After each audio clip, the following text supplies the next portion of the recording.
নমস্কাৰ সকলোকে স্বাগতম জনাইছো অন্য এক নতুন ভিডিও নিযুত মইনা আঁচনিৰ চেক অলৰেডি সকলোৱে পাই গৈছে যিসকলে ৰিসিভ কৰা নাই সিহঁতে কলেজত খবৰ কৰক যদি আপোনালোকৰ নামত চেক আহিছে আপোনালোকক ডেফিনেটলি কলেজৰ ফালৰ পৰা দিয়া হ'ব এতিয়া কথা হ'ল যে আপোনালোকে এই চেক পাত লৈ কি কৰিব বা ক'ত জমা দিব বহুতৰ মনত এটো প্ৰশ্ন হৈছে যে যেহেতু নিযুত মইনা আঁচনিত SBI ৰ চেক পাত দিছে সেহে আপোনালোকে SBI বেংকতে যাব লাগিব নেকি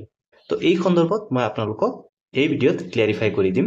প্ৰথম কথা হ'ল যে আপোনালোকে যি চেকপাত পাইছে সেই চেকপাত SBI বেংকৰ হয় আৰু আপোনালোকে এই চেকপাত যিকোনো বেংকতে উঠাই ল'ব পাৰিব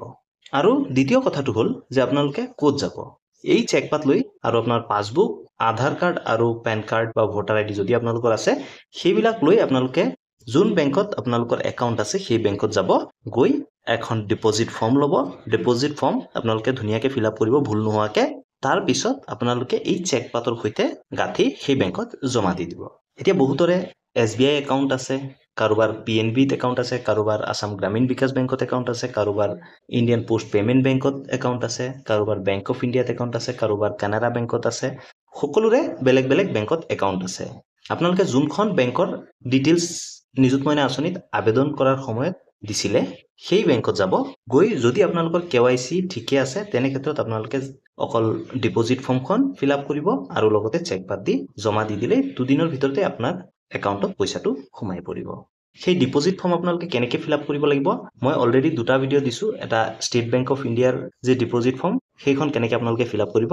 আৰু লগতে দিছো বেংক অফ ইণ্ডিয়াৰ ডিপোজিট ফৰ্ম কেনেকৈ ফিল আপ কৰিব লাগে আপোনালোকৰ কোন বেংক হয় আপোনালোকে কমেন্ট সেকশনত জনাব নাপাহৰিব আৰু যদি আপোনালোকৰ দৰকাৰ হয় আমাৰ ইনষ্টাগ্ৰামৰ পেজ আছে আৰু ফেসবুকৰ পেজ আছে আপোনালোকে তাত গৈ ফলো কৰি ল'ব ফলো কৰাৰ পিছত আমাক মেছেজ দিব ডেফিনেটলি আমি আপোনালোকক হেল্প কৰি দিম আৰু ইয়াৰ লগতে আৰু এটা ইম্পৰ্টেন্ট কথা কৈ দিও যে যিসকলৰ CSP ত একাউণ্ট আছে গাঁওসমূহত সৰু সুৰা CSP থাকে সেই CSP ত যদি আপোনালোকৰ একাউণ্ট আছে আপোনালোকে CSP ত নহয় সেই CSP ৰ যোনখন মেইন ব্ৰাঞ্চ হয় তাত আপোনালোকে যাব লাগিব সেই CSP খন যোনখন ব্ৰাঞ্চৰ অধীনত হয় সেই ব্ৰাঞ্চত গৈ আপোনালোকে এই কামকেইটা কৰিব ডেফিনেটলি আপোনালোকৰ টকা সোমাব বাকি এতিয়া আপোনালোকে কমেন্ট কৰি জনাই দিয়ক আৰু আমাৰ ইনষ্টাগ্ৰামত আৰু ফেসবুকত ফলো কৰি তাত আপোনালোকে কৈ দিয়ক যে আপোনাৰ কোনখন বেংকৰ ডিপোজিট ফৰ্ম ফিল আপ কৰি দেখুৱাই দিব লাগে আমি ইমিডিয়েটলি আপোনালোকক দেখুৱাই দিম আশা কৰো এই ভিডিঅটো হেল্পফুল লাগিল যদি ভাল লাগিল লাইক এটা কৰি দিব চেনেলত নতুনলে সাবস্ক্ৰাইব কৰি দিব লগতে বেল আইকনো দবাই দিব ধন্যবাদ জয় অসম